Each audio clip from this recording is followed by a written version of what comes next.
శ్రీశైలం పురవీధుల్లో మల్లన్న రథోత్సవం కన్నుల పండుగగా సాగింది.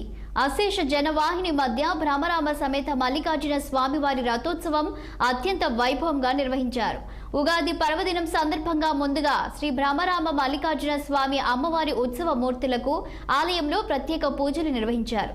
అనంతరం పల్లకిలో వైభవంగా గంగాధర మండపం వద్ద ఉన్న రథశాల వద్దకు తరలిరాగా ఉత్సవ మూర్తులకు అర్చకులు వేద పండితులు ప్రత్యేక హారతులిచ్చారు.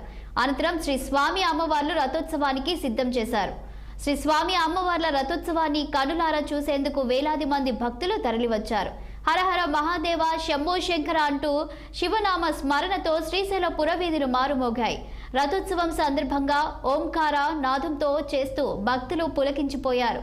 అనాదిగా వస్తున్న ఆచారం ప్రకారం ఖర్జూరాలు అరటి పండ్లను రథంపైకి విసిరి భక్తులు కలతాల ధ్వనులతో సంబరాలు చేశారు. ఈ రథోత్సవ కార్యక్రమంలో ఆలయ ఈవో శ్రీనివాసరావు దంపతులు, నంద్యాల జిల్లా ఎస్పీ అధిరాజ్ సింగ్ రాణాతో పాటు పెద్ద ఎత్తున కన్నడ భక్తులు పాల్గొన్నారు.